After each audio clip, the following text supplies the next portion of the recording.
This is why Zepto deserves to die. So the other day I was ordering a protein shake because I had gotten 100 rupees free cash from Zepto, which sounds like a really good deal. Imagine getting a protein shake for free, basically. So when I applied a discount, I noticed the cart value at the end was the same as if I did not apply the discount. It was just basically guaranteeing me free delivery, which does not equate to 100 rupees free cash in the wallet. That is the promise of Zepto. Zepto is the company that promised us the delivery of groceries in 10 minutes. That startup that raised $2 billion and was valued at 5 billion and was basically the poster child of India's quick commerce revolution. Well, it turns out that they were defying the laws of physics and basic economics and might not be the most sustainable business strategy. So let me paint you a picture. It's 2021 and two 19-year-old Stanford dropouts, Adit Palicha and, okay, I don't know, some Bora guy, decide they are going to revolutionize the grocery delivery in India, which is fair enough. They are ambitious young entrepreneurs and trying to change the delivery scene in India. We love to see it.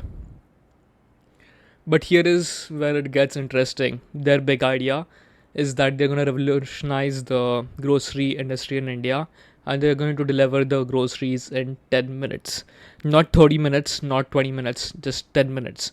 Because apparently going down and getting the groceries in 5 minutes is not good enough for us. We just want to sit at our home. And honestly, when I first heard about this, a part of me was impressed.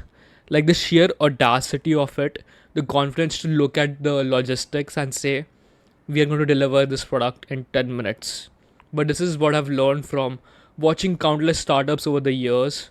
When someone promises to break the fundamental laws of physics, you should probably ask the uncomfortable question: how exactly are you going to plan to do this? And how much is it going to cost? And is it sustainable? And these are the questions that Zepto could not answer themselves. Let's talk numbers for a second because the numbers tell a pretty fascinating story. In 2023, Zepto's revenue grew 14 times to 2024 crores. Sounds impressive, right? But here's the kicker: their losses also grew 2 times and were way more than their revenue. Let me put that in perspective. For every rupee that they made, they were losing 63 paise. And that's not a business model, that's basically gambling. That is actually worse than gambling. By 2024, they were spending more money to capture a customer than they were paying their delivery drivers. It's like running a restaurant where every meal costs you 100 rupees to make, but you sell it for 77 rupees. You can call it a growth strategy all you want, but at some point you run out of other people's money. The problem with that is investors. Investors give you certain amount of money to grow your company, not to burn out in acquisition of customer. Obviously, the customer is a long term customer because once they get hooked to this 10-minute delivery system, then you have a very lifelong customer, right? But here is the actual problem where Zepto went wrong. Zepto has these ghost grocery fucking packaging stores, okay? And they are very poorly maintained. The staff is very underpaid and the delivery boys are very underpaid. Zepto does not maintain their products properly, and which causes, at the end of the day, the customer to suffer. So, let me break it down perfectly clearly. So, Zepto has a business model where the customer is not happy because they're getting the bad product. Then, the delivery boys are not happy because they're not being paid as much. The investors are not happy because they don't have a return on their investment. And the founders are basically taking all the money and their salaries to their pockets. Does this sound like a sustainable business to you? Well, it is not. And this is where the whole 10-minute promise starts to unravel. Because the delivery groceries in 10 minutes, you have to have warehouses everywhere. You need staff, inventory, rent, delivery, bikes, fuel, everything. And this costs investors money. These are not from the profit margin. So that's where the dark pattern starts to emerge, where at the end of the day, the customer has to pay for all of this stuff. The warehouse, the salaries for the delivery boys, the fuel, and everything. The customer has to pay for it. And how will the customer pay for it? Well, there are hidden charges everywhere. Zepto is increasing the value, the MRP, they are increasing the cost of the product where it does not match the MRP of the product. And there are whole dedicated subreddits for hating Zepto for having these dark patterns. They have hidden fees, they have fucking packaging fee, handling fee, carriage charge, range charge, search fee. All of these are dark patterns and are hidden under the section where you have to actually go through three menus to get there, which is very, very bad UI design and it's on purpose. And this is where I like to get a bit philosophical here. So, business should always have their virtue at core, and you should have integrity not just when it's convenient but especially when it's difficult. When a business resorts to dark patterns, when it deliberately misleads customers, when it promises value it can't deliver, it's just not poor strategy, that's on purpose. That's a fundamental failure of character. And businesses without character, businesses without integrity should not survive in the long run. The market, in its own brutal way, tends to be quite philosophical about this too. It does not care about excuses, it does not care about your funding or your growth metrics, it cares about value, a real value. If you can't provide genuine value to your customers without tricking them, then maybe you shouldn't exist.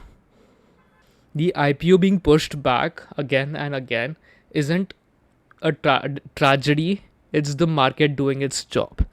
So, what can we actually learn from this whole mess? Because there are some genuine lessons here that go way beyond just grocery delivery.